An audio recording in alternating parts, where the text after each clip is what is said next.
Hello. Welcome to the final, is it the final Mars Day of 2023. It is December the 26th, 2023. Thank you so much for being here. Whether it's your first time, you've been dropping in throughout the year, or somewhere in between,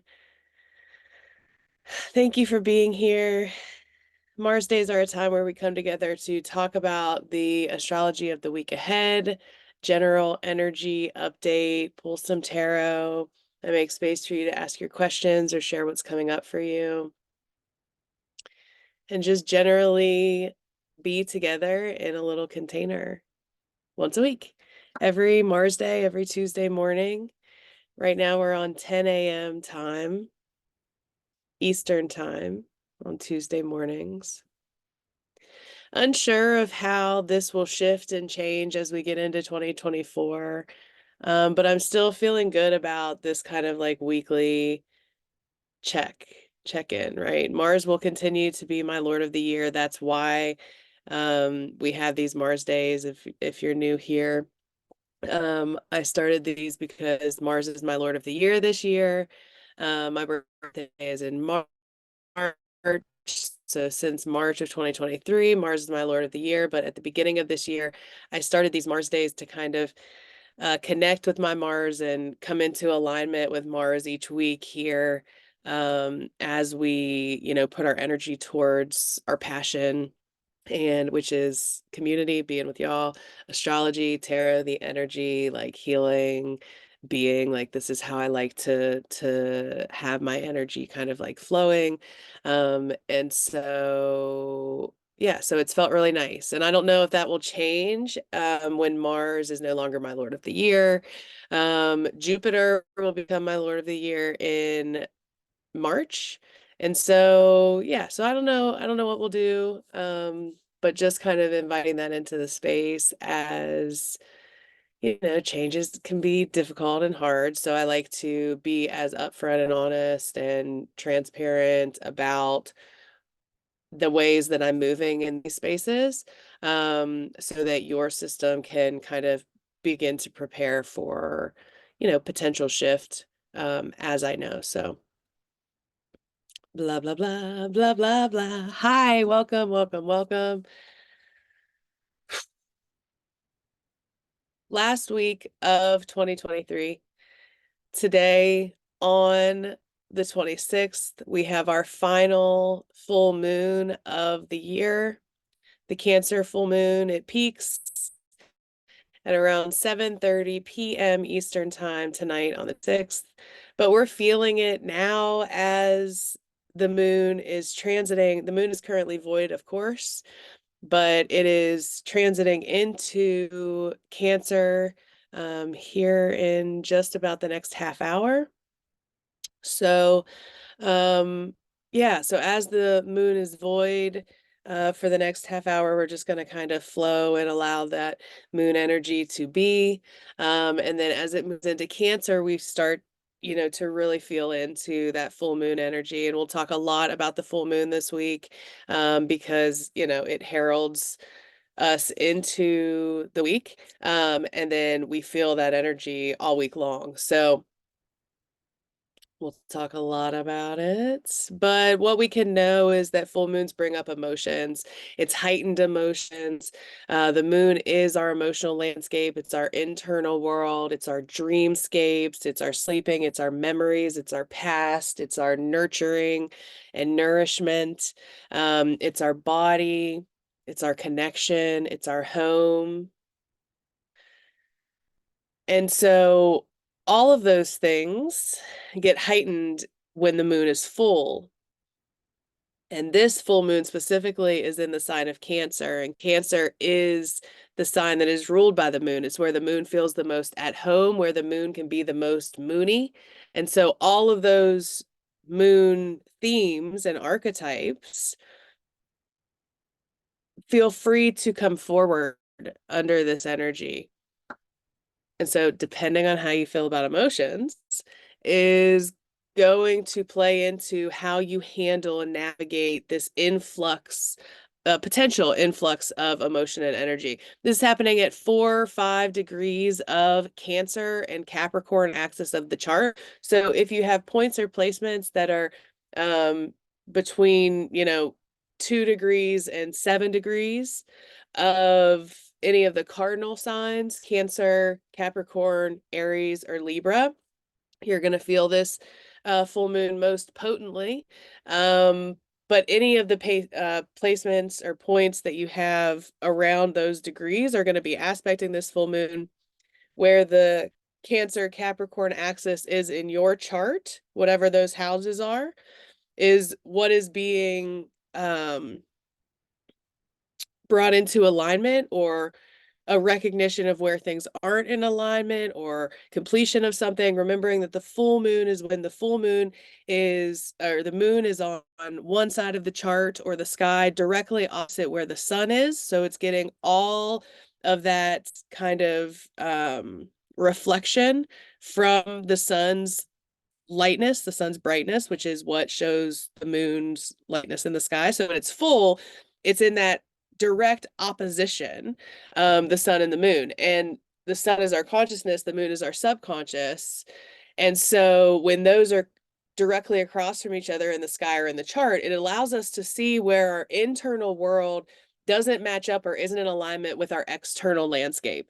And that's not always a bad thing. Sometimes it's just an awareness or alignment of that reality. But yeah, so we have the sun and the moon across from each other during a full moon, and so that can kind of like amplify what's happening, or shine a light into our internal world or our internal landscape. The full moon is known as a time where it's the brightest in the night, during the night sky, right?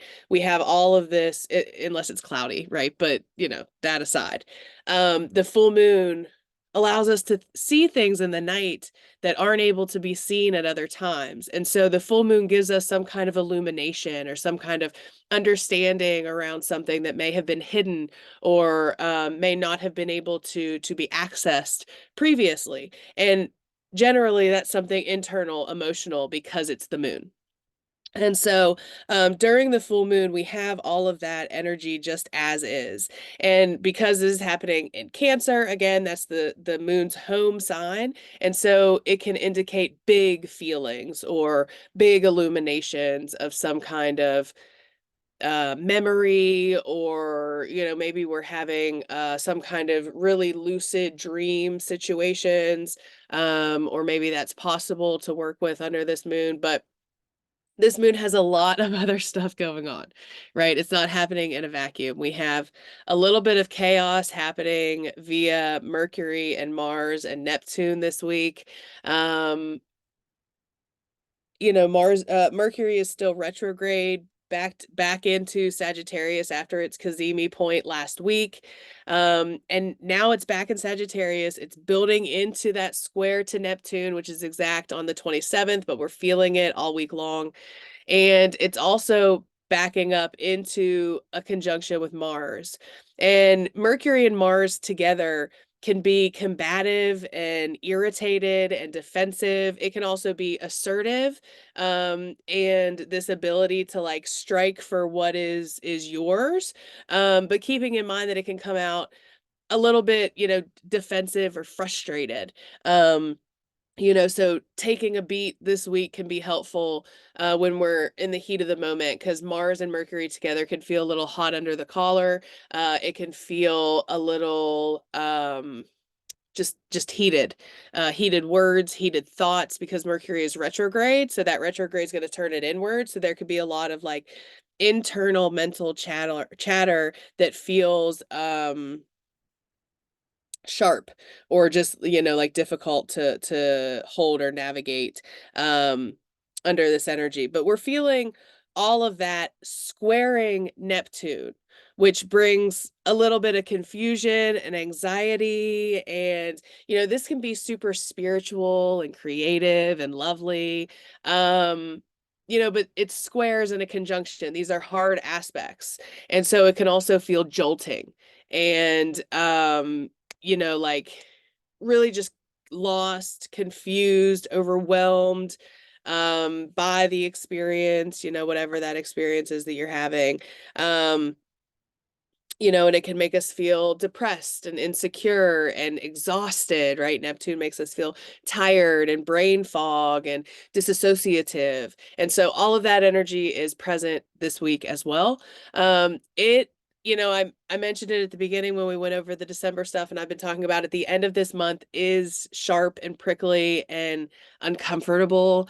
And it's because of this week's stuff. Mars and Mercury coming together after this Cancer full moon, Mars and Mercury coming together, squaring Neptune.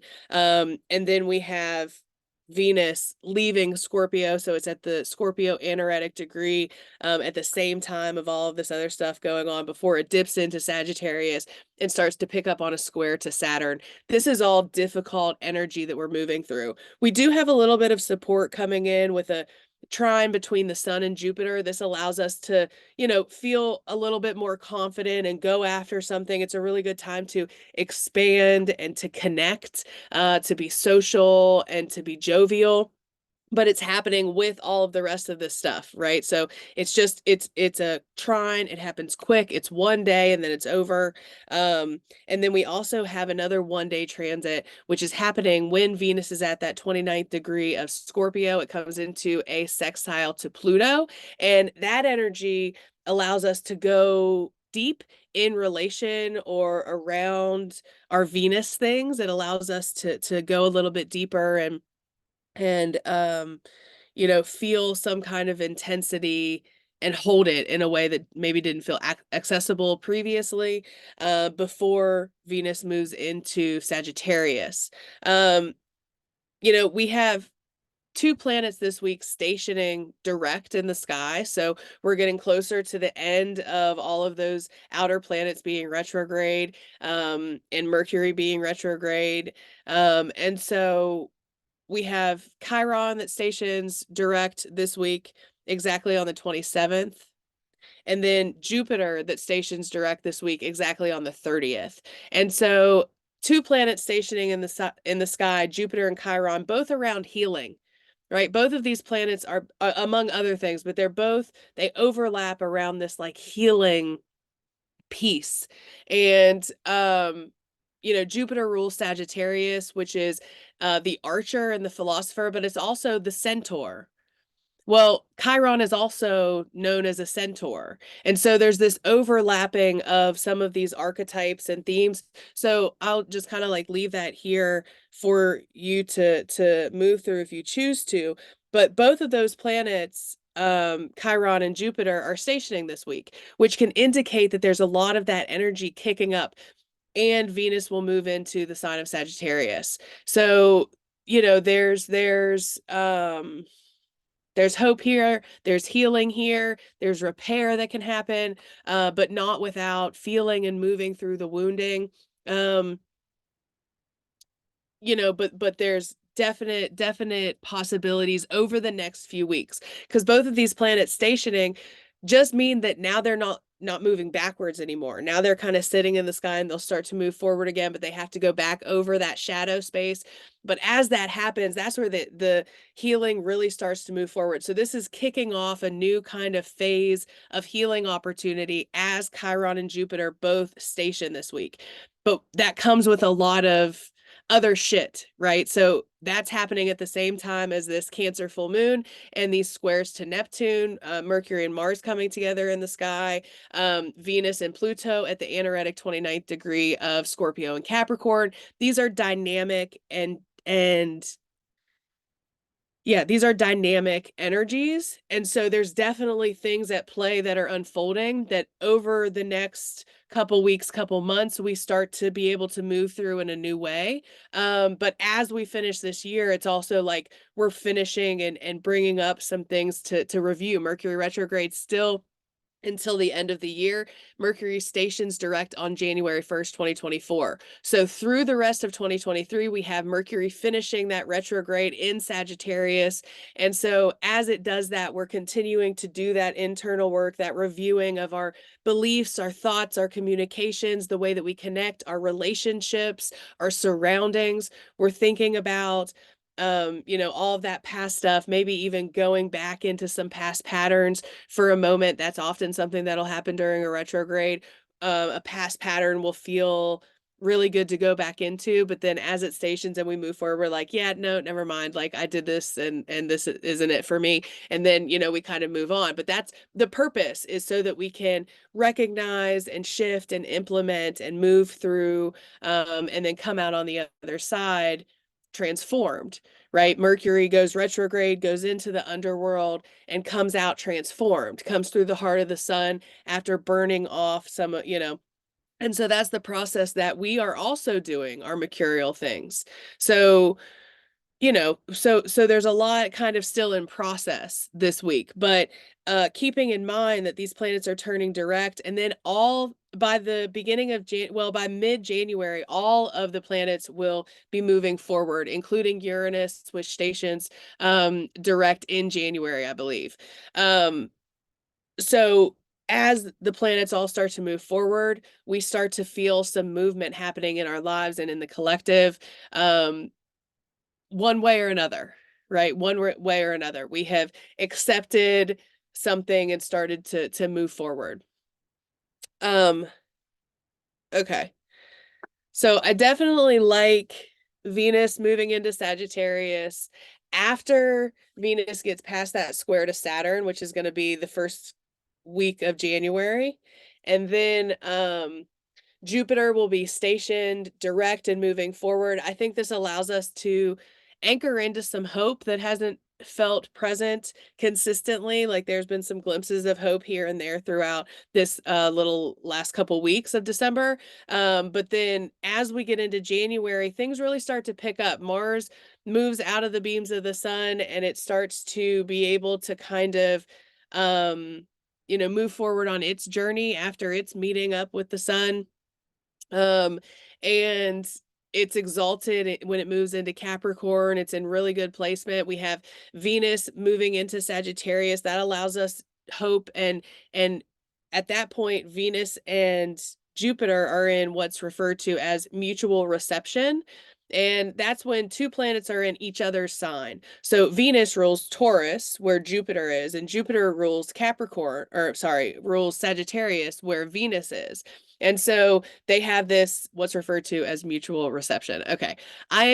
Sorry, like Mercury retrograde, square Neptune. I'm just, so don't feel it necessary to retain any of that like technical stuff. Just don't worry about it. Okay, so is that all the rambling that I want to do right now? Let me know how you are, what you're moving through as we come into this Cancer full moon week. Last week, remember, we had that first quarter moon that we were moving through, and the energy was building with the moon as it got to its fullness. And now here we are at its fullness, and we get to the peak of some cycle, the culmination, the completion, the illumination, the shift.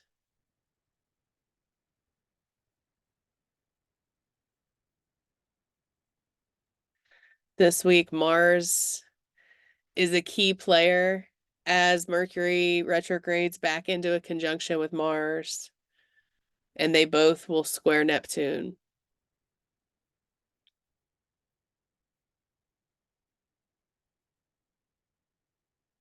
Venus finishes in Scorpio, hits a sextile to Pluto at 29 degrees of Capricorn and Scorpio before it dips into Sagittarius, where it builds into a square to Saturn that is exact on the 1st, which is not good news for anybody wanting to celebrate New Year's Eve.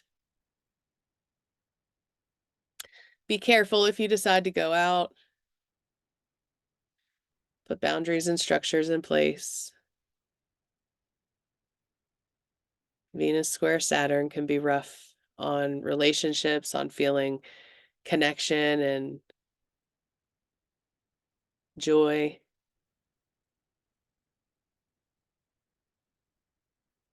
Then as we get into January, things start to move a little bit more.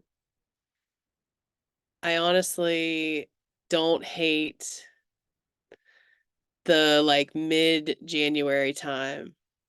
I think it's really sweet to do some things, to get some things done. But this week is not. These squares to Neptune encourage us to rest, not to worry about the details. And if we have to worry about the details, to try to have a little bit of humor, a lot of bit of patience,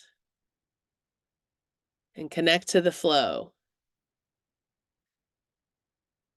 Not only is Mercury retrograde making scheduling and details, travel, shipping, thoughts, all difficult to hold, but it's also squaring Neptune, and that like brings the additional brain fog and the additional like weirdness to communication and anxiety, confusion, lies, manipulation, purposeful or not. So all of that stuff is present this week. And then we also have Mars involved, which makes it frustrated. So we're feeling the urge to do something, even though we don't have the information, even though we might think we have the information, but we don't have all of the information. More things to come out at some point. But Mars makes us defensive and makes us irritable, square Neptune. And conjoining with Mercury, it wants to talk about it. It wants to speak its piece, stand its ground. And it's up to us to discern whether or not this is a moment for us to speak our piece and stand our ground. Or if our ego is Mars, or if our ego is pumped up. Remember, we got the Five of Wands recently for December's energy. I talked a lot about that on Patreon, but it's that ego conflict. It's competition and jealousy opposed to collaboration and connection. This Cancer full moon speaks to themes of belonging and family and connection. Where we have it, where we don't, what feels good, what doesn't.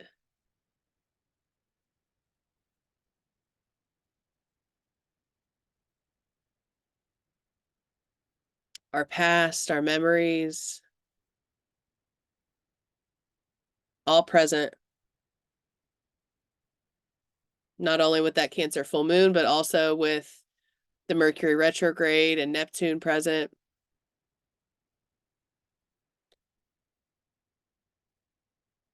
So holding space for any of the journeying, emotional, physical, or otherwise, that get disrupted or emotionally charged under this energy.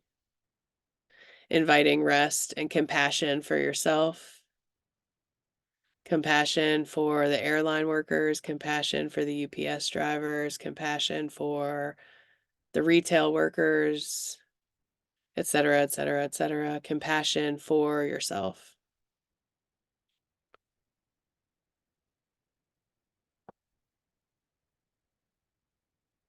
Okay. So I'm going to pause here. Again, make space for anyone that wants to share anything. If you're here live, please feel free to use the microphone or the chats, whichever you prefer. If you're watching on the replay, please feel free and encouraged to share what's coming up for you, your questions, your comments as we move through. If you have wisdom or other things to share, please feel encouraged to do so wherever it feels accessible. Okay. I really wanted to play music again, but it turned out so shitty last time. So I was like, yeah, we'll try again when Mercury's not retrograde.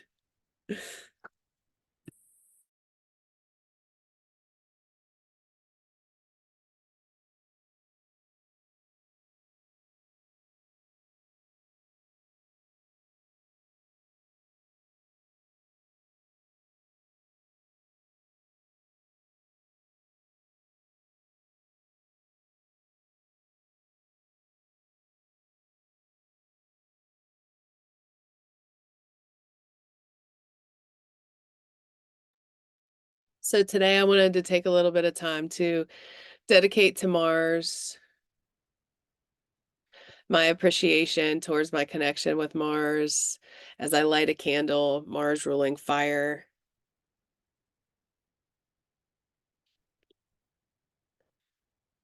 And because Mars is super potent and can get us into a little bit of trouble this week. And so I wanted to take some time to talk about Mars's energy and to be present with the spectrum of ways that it can show up and ways that we can yield and maneuver this Martian energy this week. So today on Mars's day, we have that full moon in Cancer. We have Mars coming into a conjunction with Mercury that happens exact on the 27th. And then exact on the 28th, we have Mars coming into that square to Neptune. Mars is finishing its time in Sagittarius before it moves into its exalted sign of Capricorn in January. I'm really excited for that shift. Mars in astrology is a circle, which is the circle is our consciousness, and then it's an arrow pointing our energy, pointing our focus, our drive to use our energy and direct it in certain ways.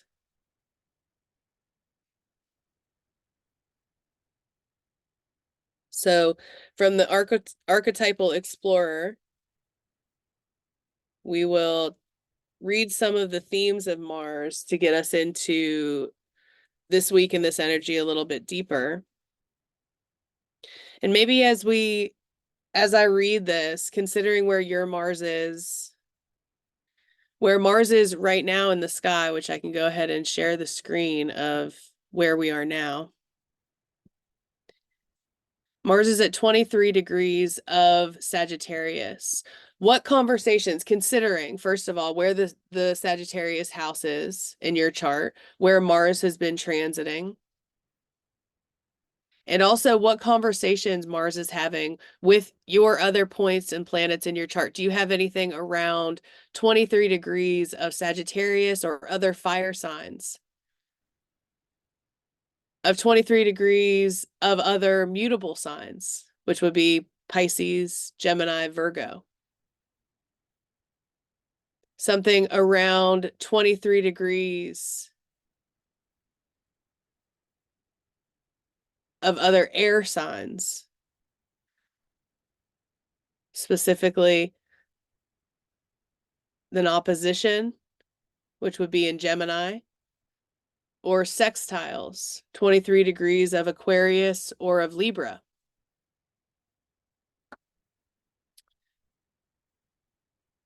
Whatever conversations Mars is having with any of those planets around 23, but really 22, 23, 24, 25, because that's where all this stuff with Neptune is happening, 26, 27 degrees of any of those.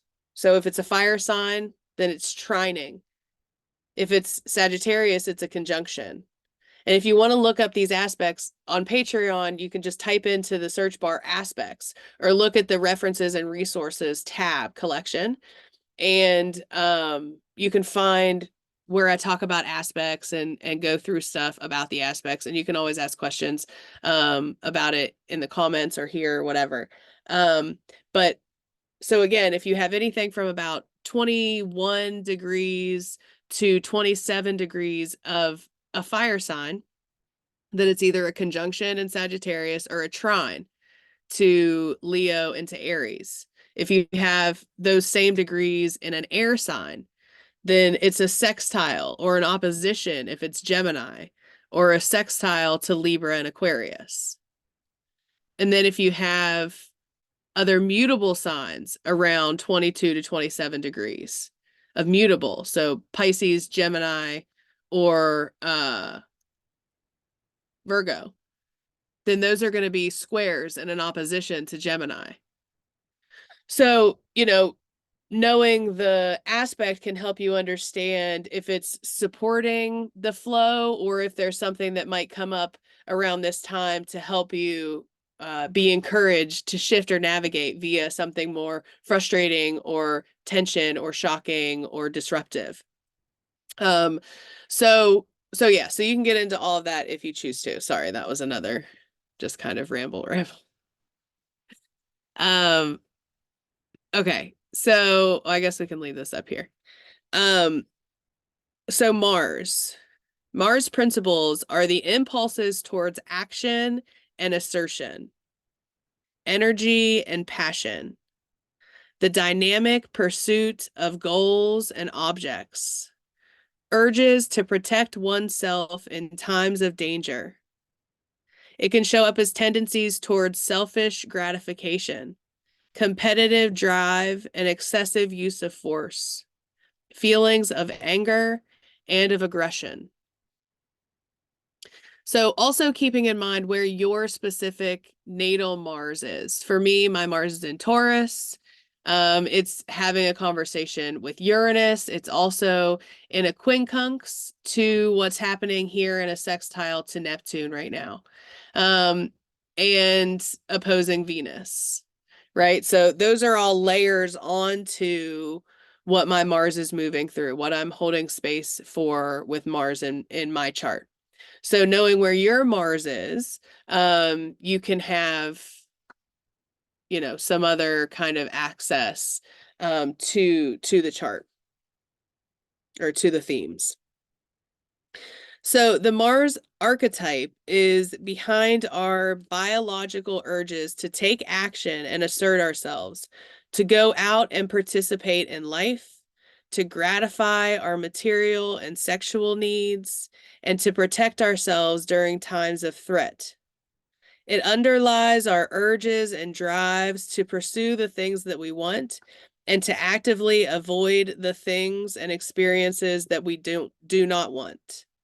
The negative qualities related to Mars, such as aggression, competition, and rash actions, present many problems in a spiritual quest, tying up our attention in cycles of hurt and revenge and delaying the healing process.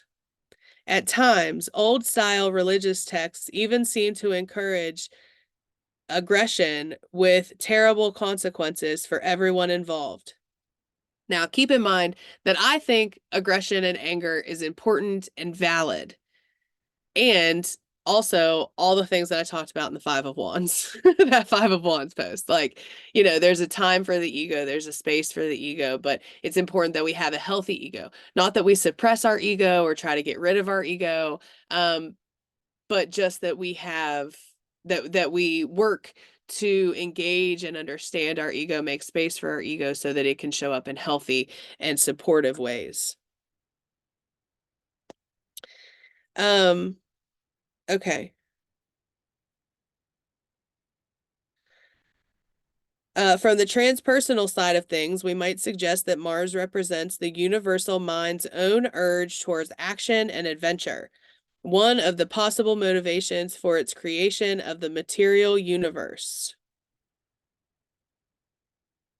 So Mars is also the body in that way. The material, the body. And so yeah, so that's part of it here as well. And then as we get into talking about the aspects a little bit more for the week, maybe we'll go back to the book and read about Mars with some of these other planets, Mercury and Neptune specifically. But okay, so just kind of taking time to check in with your Mars placement, just honoring it, recognizing where it is, considering it, etc. And then we will get into the week ahead astrology.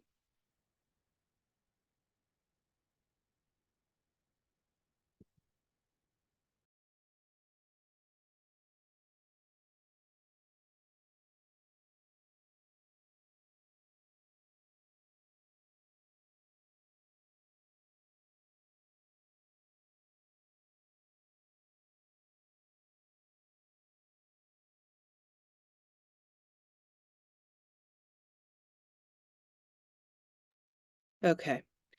So as we get into this week's astrology, I wanted to run through the transits of the week. By the way, the moon, my friends, has shifted into the sign of Cancer. So at this moment of recording, 10:35 a.m., the moon is freshly into Cancer, and we are building towards that Cancer full moon. So here we are in perfect timing as the moon has moved into Cancer and we build toward that Cancer full moon this week. We will first run through the main transits now that I've done my full rambling for 30 minutes. Okay, so we have today exact is that Cancer full moon. Tomorrow on the 27th exact, Chiron stations to turn direct. Mars and Mercury come into a conjunction. Mercury squares Neptune. The sun trines Jupiter.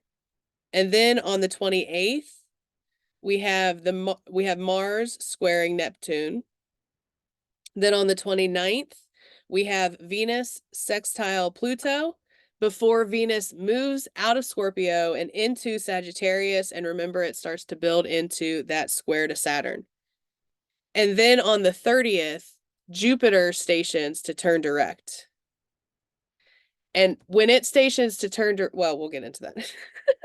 And then on the 31st, we don't have any exact transits, but we do have the moon doing a lot of things. The moon will square Venus, and then it will oppose Saturn, which is amplifying that Venus-Saturn square that we have coming into exaction. And then the moon will also hit the trine to Jupiter, highlighting that Jupiter station. And so that's how we finish the month. That's how we finish the month. And then we get into the first, and we have that exact Venus square to Saturn. And we also have Mercury station direct on the first of the year. And that is how we come into 2024. So now we will run through the charts day by day.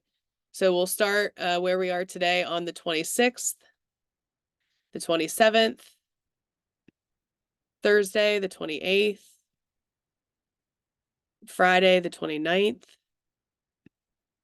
Saturday, the 30th, Sunday, the 31st, and New Year's Eve, and then January 1st, 2024. So you can see we end with the moon here in Virgo, middle of the way, coming into a trine to the sun. This is supportive as we move in. There's a little bit of hope that we can find here, not to discount this heavy square between Venus and Saturn, and we'll talk about that. But otherwise, we have some hope coming forward as we move into January, and I really like that. And then the following week, the following day will be the 2nd and Mars Day, and we're going to talk about the full month of January And at some point, I don't know if I'll do it in a Mars Day or in a separate thing. I'll talk about the full year of 2024. So if you have a preference of if I make that separate or do it in a Mars Day, let me know whenever, wherever, if you have a preference. But I do plan to kind of give an overview of the full year because for me at least it helps kind of ground the energy and helps me kind of think about the bigger thing. And when I talk about the full year, I'll also talk a little bit about 2025 and 2026 and kind of where we're going with all of this energy as well. So that is all to come. But let's get back to where we are today and the astrology that we're moving through this week. So it's full moon day, it's full moon week. So we're going to look at the full moon here, the chart, and that's going to be the majority of what we talk about because all of the transits we're feeling under the full moon are going to be present in this chart. Sorry, all of the energies that we're feeling all week are going to be present in this full moon chart. So, okay. So here is the exact chart for the full moon. It is at 4 degrees and 58 minutes, so almost 5 degrees of Cancer with the sun exactly opposite in an opposition at 4 degrees, 58 minutes of Capricorn. And so this axis in your chart is where, we talked about before, this is the alignment of our consciousness and our subconscious. This is our external expression and our internal expression, how they align, how they don't align, where there's some kind of balance or illumination coming forward. So this isn't always an easy energy to hold. Full moons can bring up a lot of emotion. And again, where we're uncomfortable with emotions, it can really be present under these full moons because especially if we suppress our emotions leading up to the full moon, this can kind of feel like a bubbling over of whatever we've been moving through. And so on top of the full moon bringing up emotions, we also have this square happening between Mercury and Neptune. It is exact under this full moon. It becomes exactly exact the following day, but it's only, it's within 18 minutes of arc. So it's within the same degree. It's very close. It's exact. It's partile.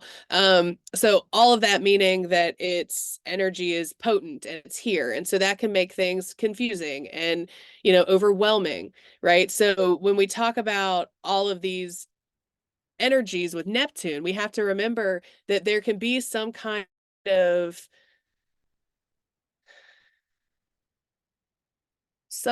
disconnect. And it's not necessarily to anyone's fault, yourself or anyone else's. There can just be some things that feel uneasy, uncomfortable, hard to pin down, confusing, which can bring up anxiety or awkwardness. So, this energy is present and it's sticky because Mars is also right here with Mercury. And we talked about that a lot at the beginning, so I'm not going to go into that a lot again here. But this energy is definitely potent under this full moon. So it's the second full moon in a row that we've had this square between Mercury and Neptune. So the last time that Mercury and Neptune were square each other was on November the 27th, and that was during the Gemini full moon. And so this signature of Mercury square Neptune, this confusion, this additional Mercury retrograde stuff, exhaustion, hard to piece our words together, hard to communicate or connect, or maybe just confusion around our connections, our relations, our surroundings, can't find clarity, can't deal with the details, et cetera, et cetera.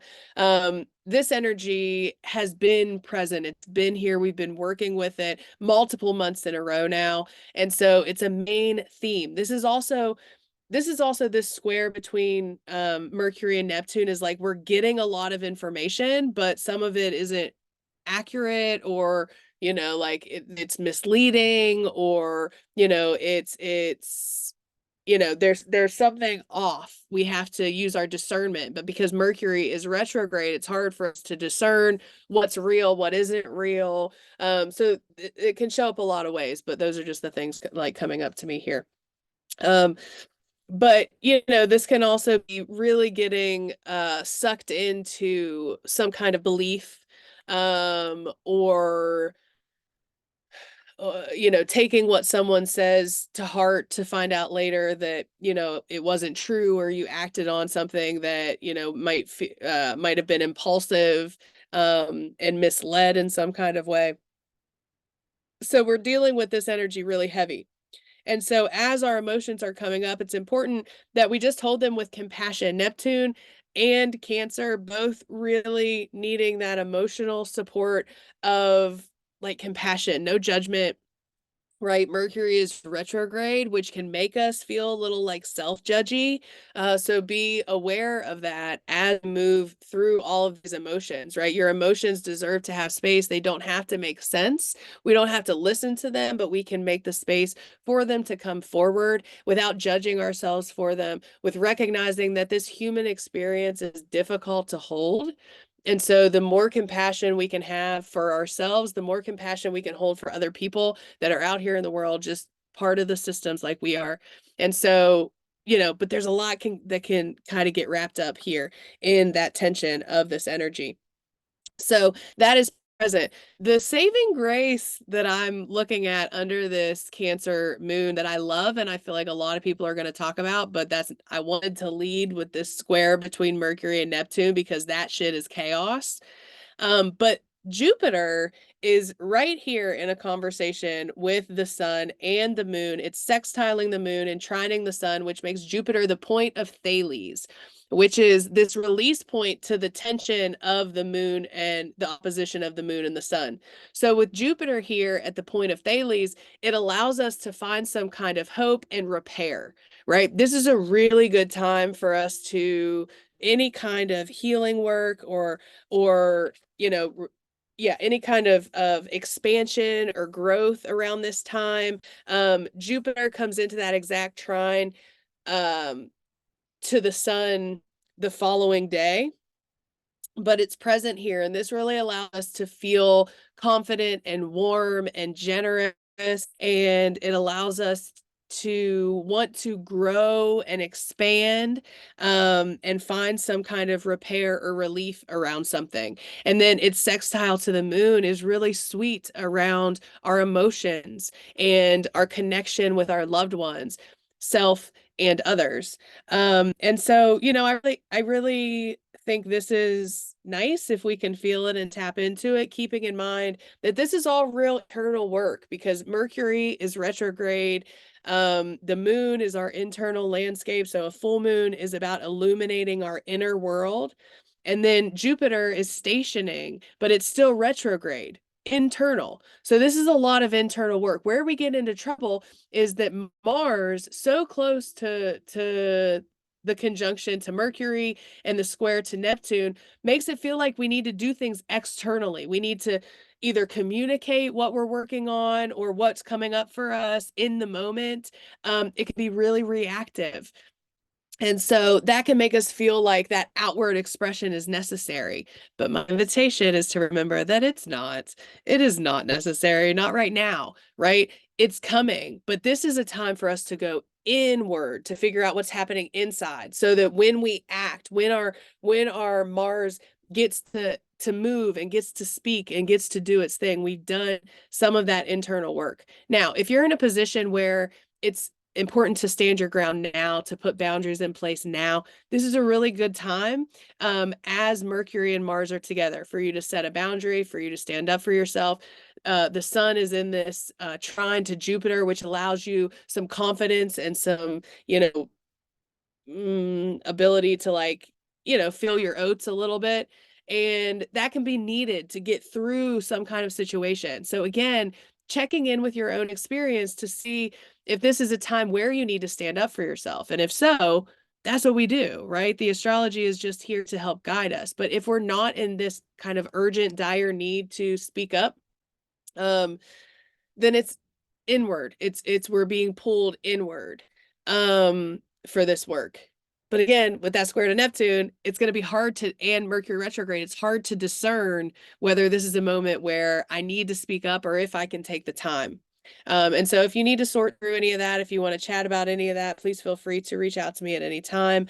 Um, but if you can spend time, with your journal, with your tarot cards, with whatever divining mechanism you have, whatever meditative mechanism you have, whatever healing process you're moving through, with people that you support, that would be what I would encourage. And then as we get into January and Mars is into Capricorn, the sign of its exaltation, and Mercury's out of retrograde, then we can kind of act and have the conversations and do the things and finalize the plans. But we're just not at that point yet. And so if you're able to hold, that's my invitation. If you're not able to, then we do what we can with what we can, and we have grace and compassion with ourselves the entire way. Because we are just human at the end of the day. We're just human. So, okay. So I think, the Cancer full moon generally is a beautiful full moon, right? But there's a lot of chaos here under this one. But if we can just lean into some of the quiet, calm, caring invitation of this Cancer full moon, sextile to Jupiter, I think that can be really beautiful. It's a great time for a bath, a great time for a nap, a good time for, some nourishment and support of your own system is the invitation. This energy can feel fertile, but I wouldn't invite putting anything out. You can create all day. But I wouldn't launch anything because of this square to Neptune. It just makes people receiving things a little bit off, right? It not be a great time to like launch something, but creating is fine. Remember, big feelings can be here. We might feel a little bit insecure with this Mercury, Mars square to Neptune. So keeping that in mind as well, defensive, a little bit spiky with Mars right there. So, but this can also bring up stuff around family and belonging and our homes in our body, our homes around us, our homes within our families and our communities, how we do and don't feel at home, belonging, et cetera. All this stuff can come up with that Cancer energy as well. This can be a little bit of chaos if you're traveling, if you're trying to ship things, if you're doing magic work, there can be a little bit of chaos again due to that square to Neptune and Mercury being retrograde coming into a conversation with Mars. It can just be a little bit off. So keeping all of that in mind, but again, using your discernment to know what's right for you. And, I'm going to support the hell out of whatever that decision is. Okay.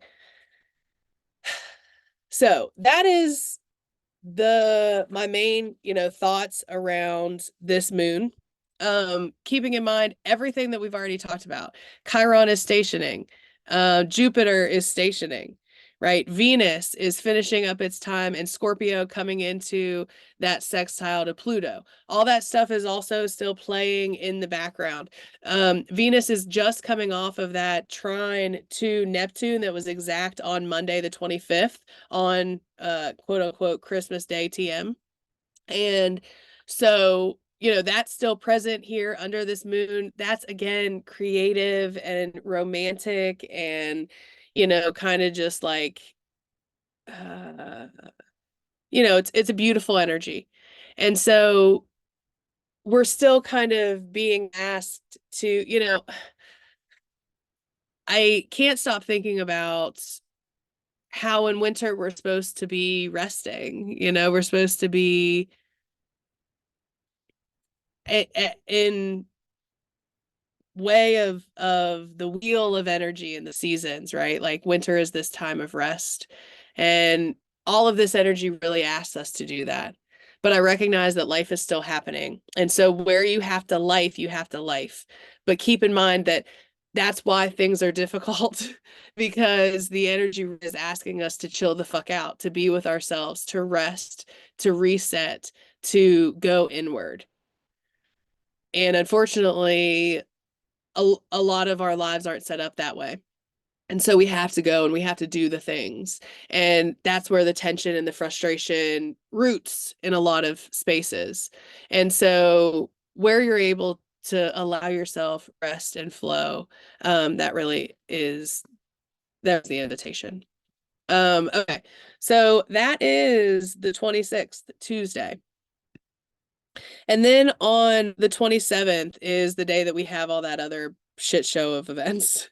So we have Chiron here that is now no longer purple, which means it has stationed direct and it'll start to move forward. That's happening at 15 degrees of Aries. You're going to feel that most potently if you have planets around 14, well, no, around 15 degrees of Aries, Cancer, Capricorn, or Libra.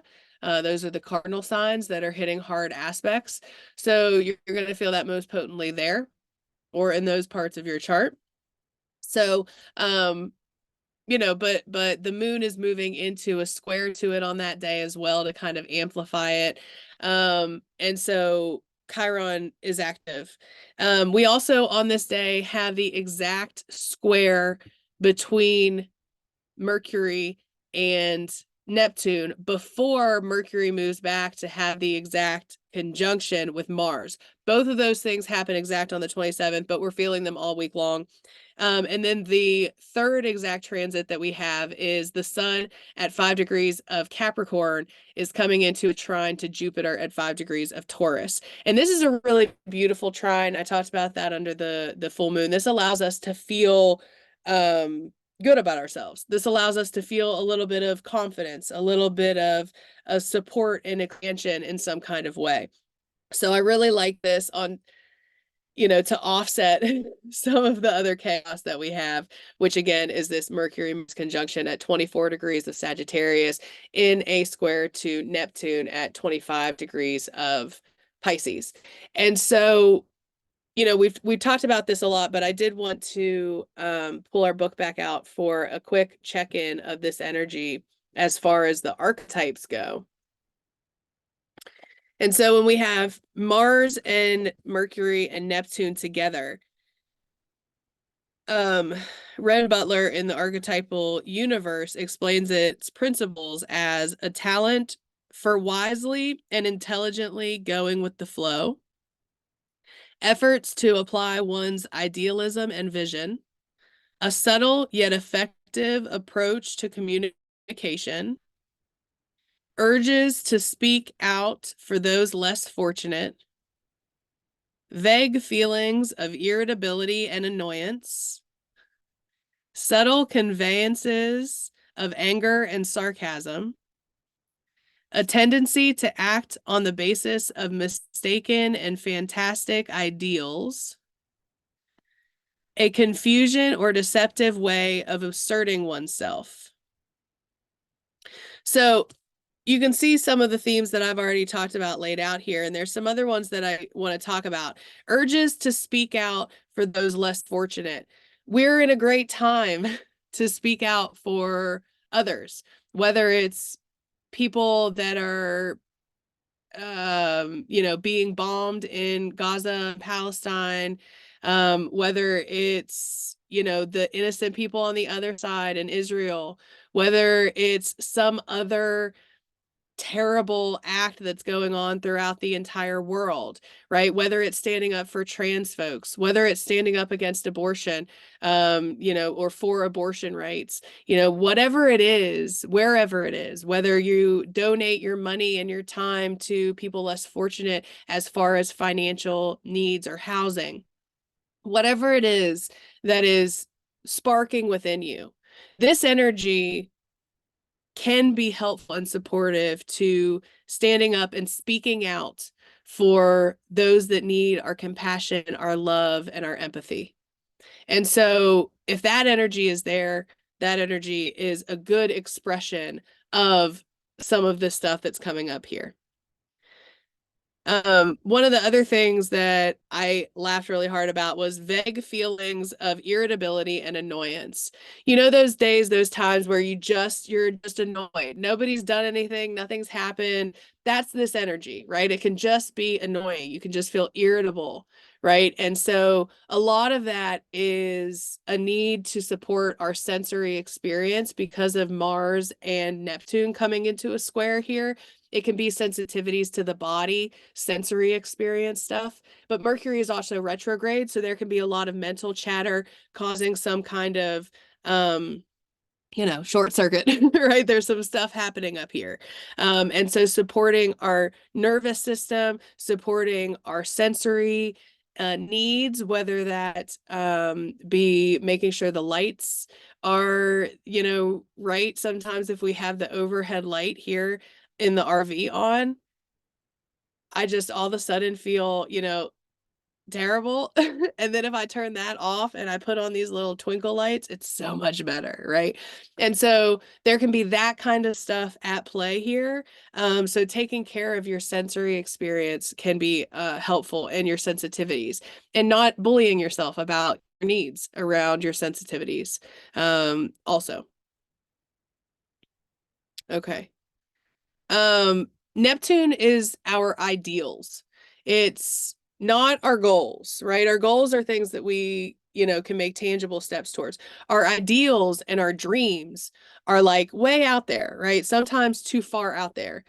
And so when we have this square happening, we can be stuck on our ideals, and we might need to frame them down a little bit into bite-sized chunks. That might come up under this square as well. Okay.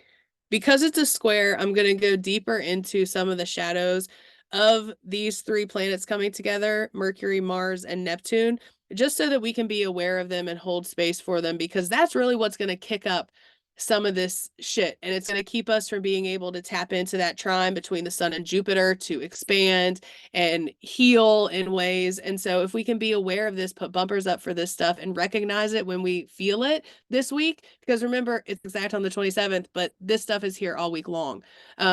So if we can just put a little pin in some of the ways that this energy shows up and expresses, then we can hopefully take note and remember that invitation to like resource. Okay, like what's my sensory experience? Do I need to light a candle to give myself something, that smells good? Do I need to change my shirt? Is there something itching in the tag? Is my hair giving me a headache? Like we can hopefully take it as an anchor and a reminder to check into what's happening in our experience and how we can support and nourish our own self, so that we can be, like this Cancer full moon bringing up things about our home.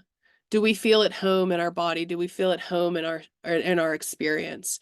And sometimes our sensory experience is important to that process. And so, okay, so some of the more shadowy or difficult principles and themes for Mercury, Mars, and Neptune together: angry, muddled thoughts, subtle communications of anger, which can show up as passive aggression or, like your own kind of uh stings or like pointy little like one-liners, veiled insults, sly sarcasm, uncertainty whether other people's comments have an aggressive undertone, right? Neptune makes things confusing and weird, so we can be unsure of other people's communication just as much as they're unsure of our communication. So if we can be simple and direct, that can be helpful. But yeah, there can be this like just confusion or uncertainty around comments or actions of yourself or other people. A tendency to act on the basis of mistaken or fantastic ideas. Fervently wishful affirmations. So just being ungrounded, untethered from reality. Sneaky tactics. Emotional blind spots undermining efforts at verbal directness. That quote, recognizing the ableism in the term blind spots. Secret actions, deceptive slander, an eager sharing of questionable tales, not being able to keep secrets, a need to talk about your own magical powers, strange psychic pretenses or battles. It's important if you do any kind of psychic work or blending of realities or magic that you really do clear and protect and then clear again at the end, because these squares to Neptune can open up energetic portals and make us really porous. And so if you're doing any of that kind of work, it's really, really important to cleanse and protect, and then at the end, cleanse and protect, just to make sure that you're taking care of yourself as you do, if you choose to do any of that stuff under this energy. Interruptions in a flow of quietude. A habit of talking about one's emotional anguish and paralysis without full experience of it. Okay, so this can be like foot and mouth stuff. This can be, it can show up a lot of ways. So I wanted to just kind of give those anchors. If anything stuck out to you as we were going through it, sit with that, see what comes up, allow yourself to flow. If that feels accessible, right? This is a flowy energy. Anytime you can, quote unquote, allow yourself to flow, that's the invite right now. Okay, so that is the 27th, and we have the moon, like I said, mid-Cancer, coming into that square to Chiron. And then on the following day, on the 28th, we have the moon finishing out in Cancer. And we also have the exact square between Neptune and Mars that happens on this day. We've been feeling it, we've been talking about it. So that's exact on this day. This can, Mars is the body. Neptune can make us feel really lethargic. It can have us achy, painy. There can be rashes, scratches, burns, cuts. So be careful, try to stay in the body on this day, work on your embodiment on this day. Your relationship or your sensitivities to your body can come up and be present under this square as well. So, but that's what is exact here. And then we have the moon here in these same degrees as well on this day. And so that can again imply things happening physically with our body.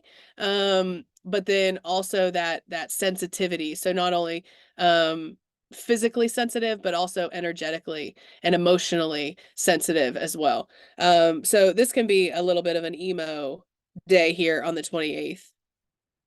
And then we get to the 29th. This is Venus's day. The moon moves into Leo here, and we have that sextile between Venus, which is now at the anaretic degree of 29 degrees of Scorpio, coming into an exact sextile to Pluto at 29 degrees of Capricorn. Listen, the 29-degree anaretic degree in 2024 is fucking nuts. Like, there is so much happening at 29 degree points. And this is really an initiation into all of that, this sextile with Venus and Pluto. So this can allow us to go deep with something. This can allow us to heal some kind of Venus thing, just with a lot more ease.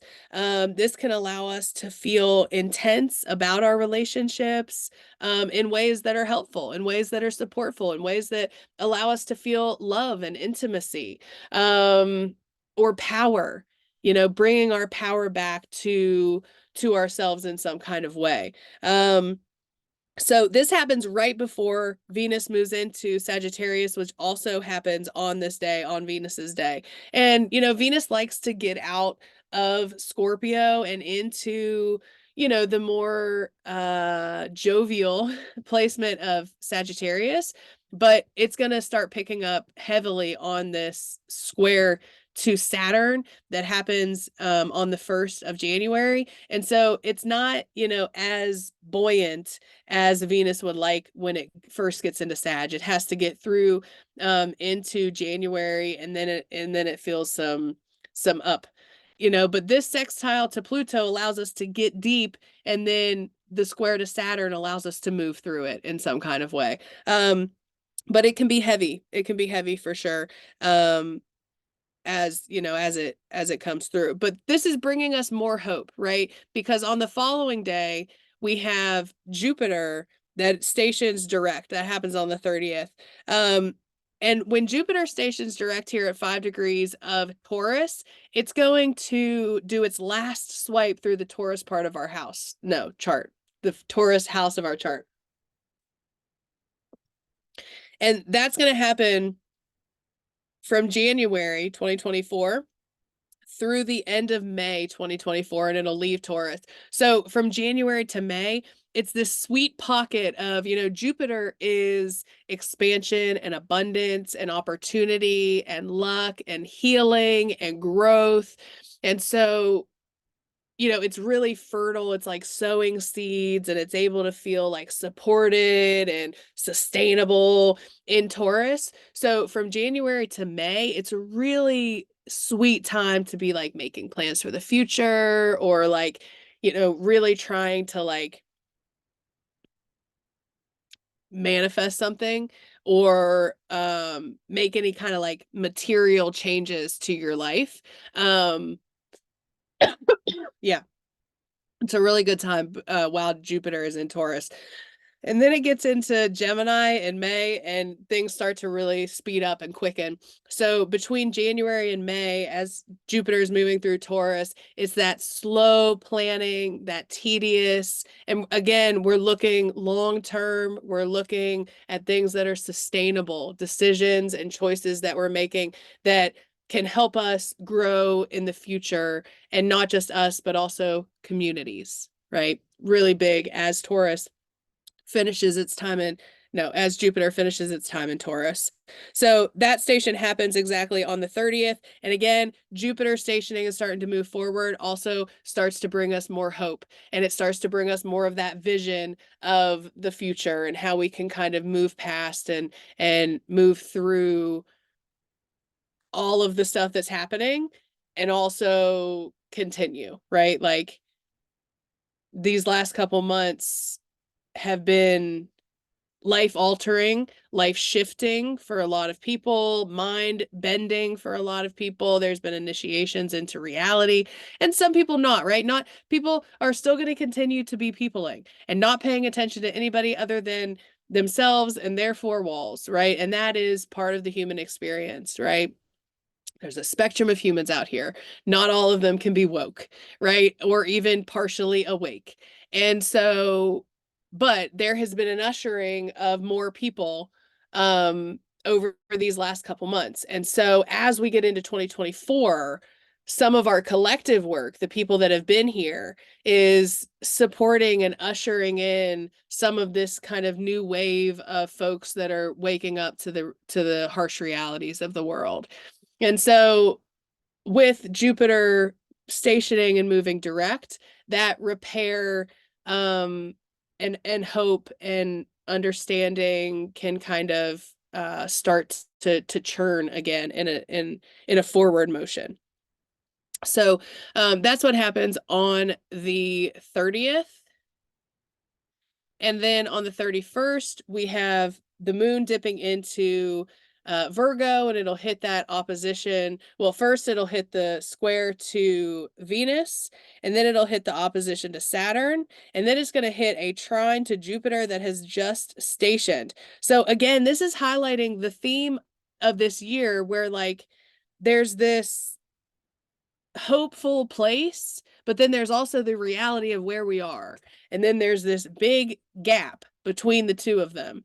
And so this is present here as well, right? We have this beautiful trine that the moon is going to hit to Jupiter, but not before it goes through that square to Venus and that opposition to Saturn, which is like this deafening. Is that also ableist? I don't know. It's this really harsh awareness of where our emotions are in alignment or out of alignment with our values and with reality. And then how we can move through that, right? Because being super aware of what's happening all throughout the world is a new thing that we're dealing with this generation, right? This is very new for humans to know everything that's happening in the world, and to be holding that at the same time that you're celebrating your best friend having a child, or your child hitting some milestone, or, you know, there's these big, you know, gaps right in our awareness because of technology, right? And so how do we hold all of that and still continue to move? Knowing what's happening in the world and being aware is depressing as fuck, right? Like, it's not, you know, like it's hard. It's hard to hold. And so as we continue moving forward, how do we hold the reality and continue to take care of ourselves and find joy so that we can continue to sustain, so that we don't buckle, so that we don't burn out, so that we don't, right? All of this shit, right? So, you know, I could go on. Let me see what's up in the chat. I said, preach. Re-awareness being depressing as fuck. Yes, yes, yes. Awareness is depressing as fuck. You know, and so I think all of this moon stuff that's happening on the 31st is that polarity. It's juggling and holding all of the things. And how do we do it and continue to move through life? And I think that's not an answer that I have. This is a collective humanity thing, right? We're all moving through this for the first time, right? Again, like this generation with this technology, with this ability to see what's happening in real time a lot of the times, right? And also this square to Neptune. But what if it's real? We also have AI doing wild shit, you know, like so it's just a really weird time that we're moving through and we're shifting through. And so I'm just happy to be here with you on this wild ass ride for as long as we're here together on it, you know?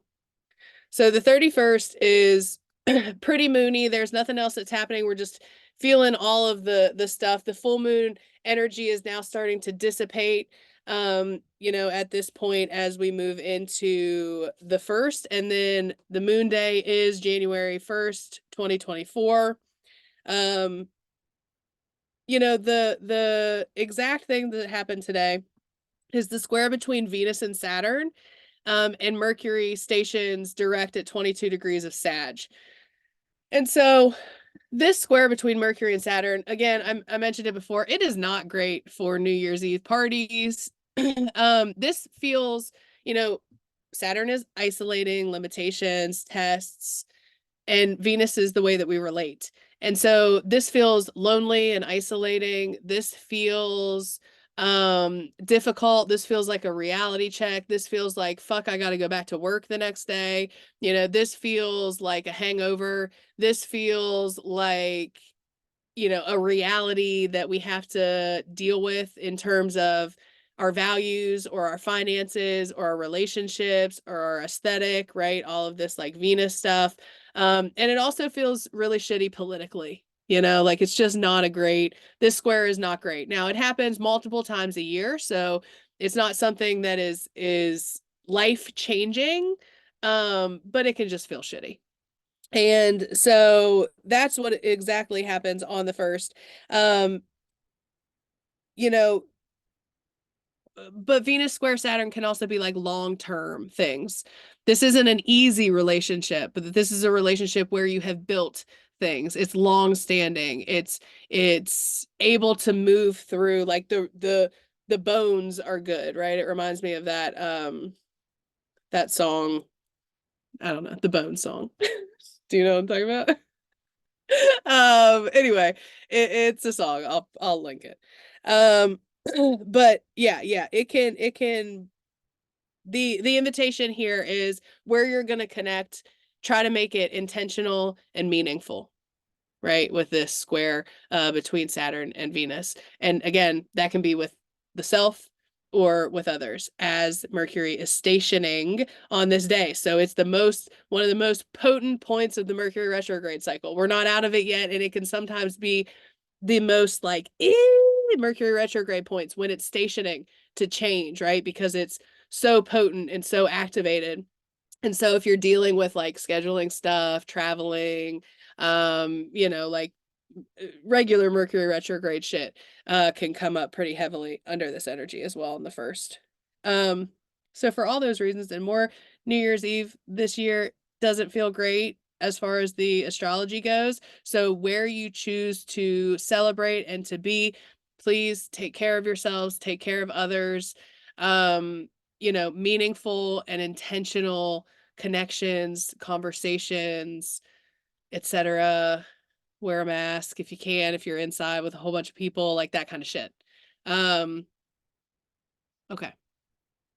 That's the astrology. That's the astrology. So again, we have the Cancer full moon on the 26th.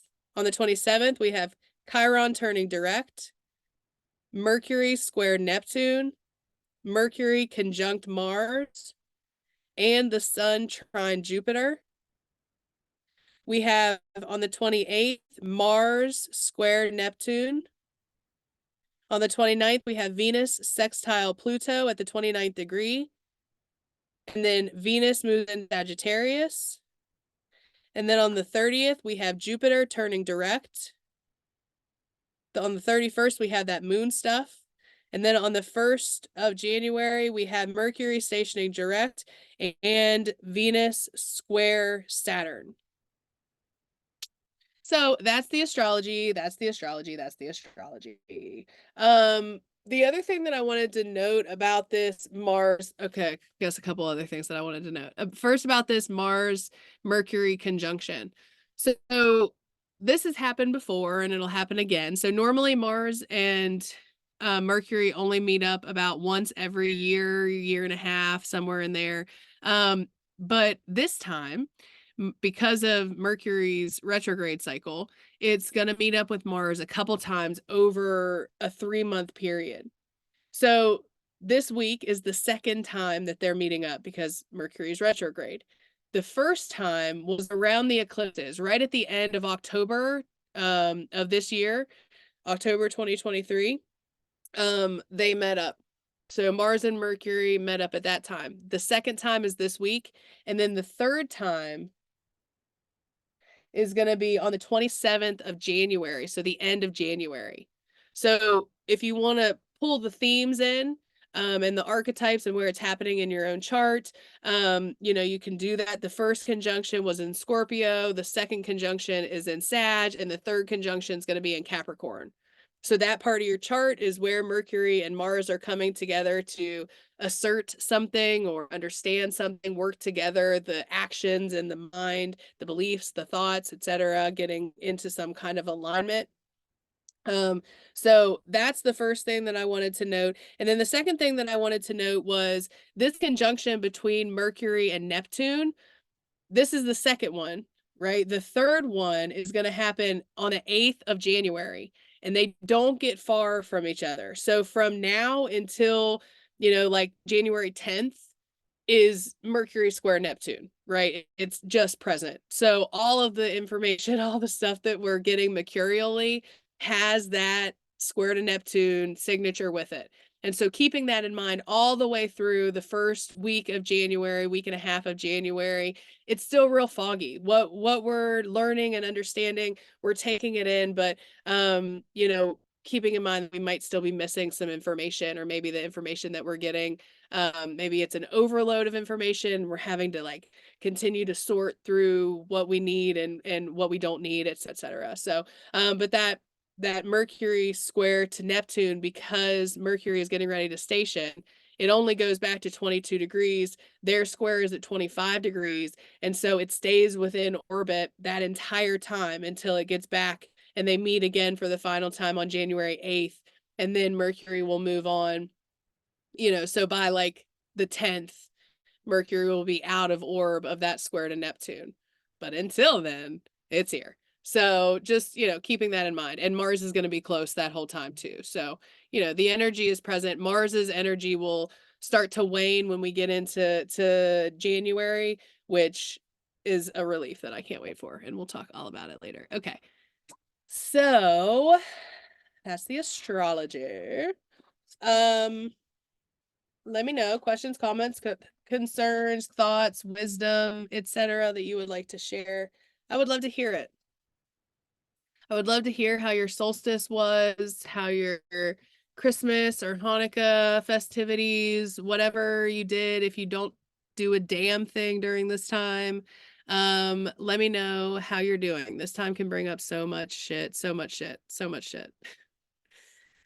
So much shit. So if you want to talk about it here, there, anywhere, please feel free and encouraged to do so. This space is here for you. I might not get back immediately, but I will get back to you just as soon as my energy is available. Because I'm also out here living through these transits just the same, right? Like I talk about it all the time. Just because I know the weather doesn't mean that I don't get hit by the rain. So, that's part of it. But I am always open to hearing your process, answering your questions, holding space, et cetera, et cetera. Okay, so let's chat. I wanted to show some of the new things that I have received over the last month because I'm gonna, have them. So first available for you if you want like a reading. But also I might use them in this space. So from an auction of a magical friend, I got this mini erotic tarot, which, like, okay, gotta talk about sex for a minute. Just FYI. I am a survivor of rape and other things. And so I have a lot of like sexual work that I am doing, have done, will continue to do for a long time, I imagine. And so I got this deck so that I can work through a little bit of that. So as I'm, continuing to move through my own traumas and, energy that I'm holding and continuing to like release and understand, etc. I know that I don't talk about that a lot here. But I have worked with a mentor and healer for about 5 years now, actively on my own sexual traumas and how I hold and process that energy now in real time. And so if that's ever something that anyone needs support or guidance around, I've done a lot of the work and I'm preparing to enter into like a much deeper kind of like magical workings that I will probably share here, not for a while. Like I'll take at least 6 months to do the magical workings and stuff. And then, but my point is if that is something that you have done a lot of work in or you have questions on or anything like that, I now have this super cool little mini erotic tarot deck that we can reference, or we can just, shoot the shit and talk about, your thoughts, your stuff. I can hold space as per usual. But that's one of my very exciting gifts that I'm very much looking forward to working with in 2024. And then I also got this deck, which I am so excited to work with. So this is very much an oracle, like, yeah, like, well, I'll show you a couple of the cards. So the cards, I don't know if you can see it with all the stuff, but it's very much something to work with your intuition. And so I love it. And as per usual, I will work with it on my own quite a few times before I introduce it into the space generally, like to use.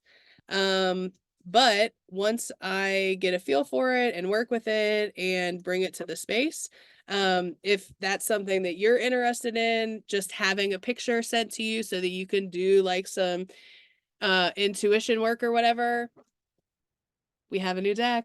So I will show more of it, obviously, like on my Instagram stories and stuff. But if you have it, if you're interested in seeing more of the cards, etc., it's called The River. So I'm excited to get into it more. I haven't even gotten a chance to like read the book. I'm such a nerd. I always like on any of my decks, I read the entire book. Like I won't go into like all of the card readings, but I'll read all the introductions, all the stuff they say about the spreads, like anything that they give me, I get all the information. I've always done that. But I haven't even gotten to do that. I'm super stoked about it.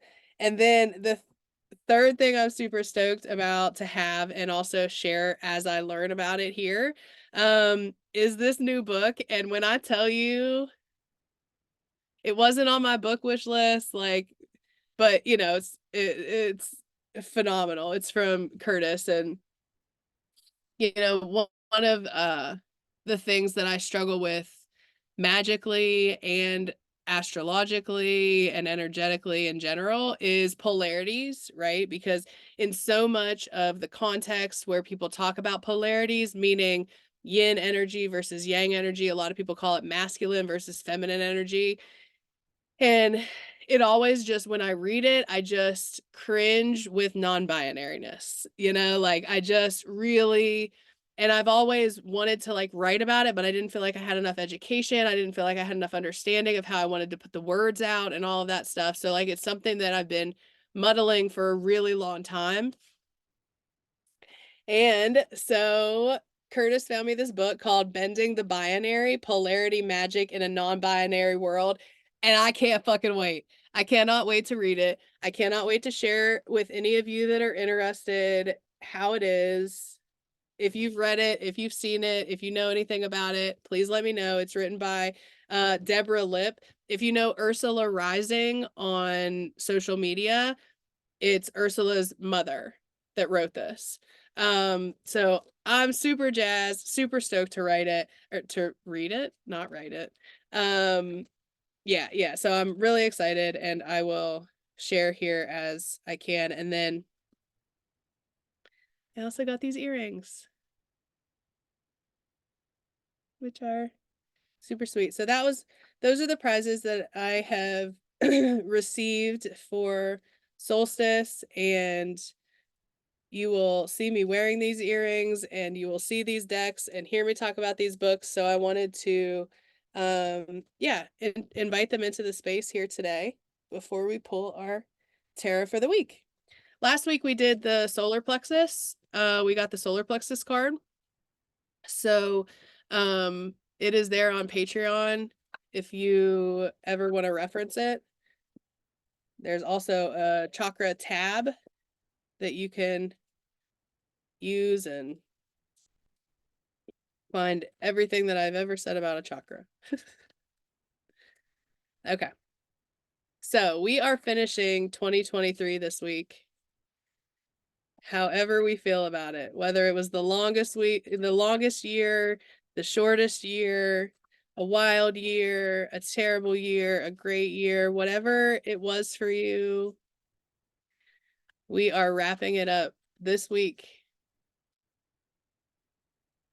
We have the Cancer full moon to hold and elevate our emotions as we finish this year and come into 2024.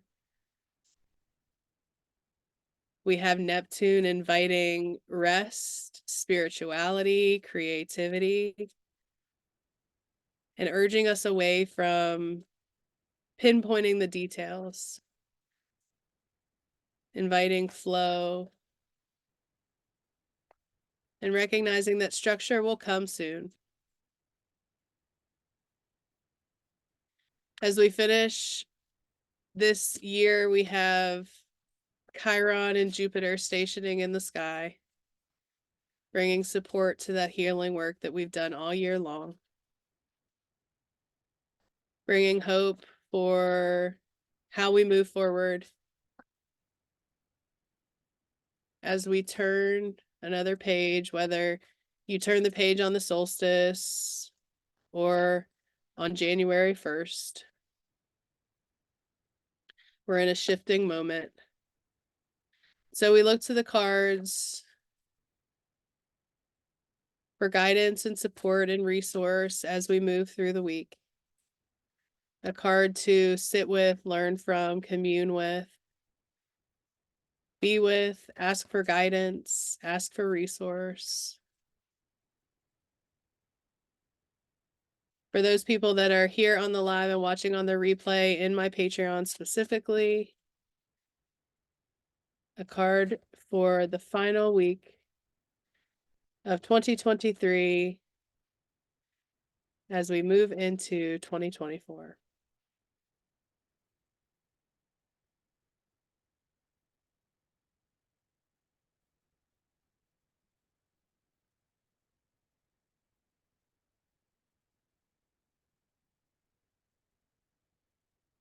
This week we get the Ace of Pentacles. I invite you to take time with the card, recognize what comes out to you, what sticks out, what images, thoughts, memories, how you feel in your body when you sit with the card.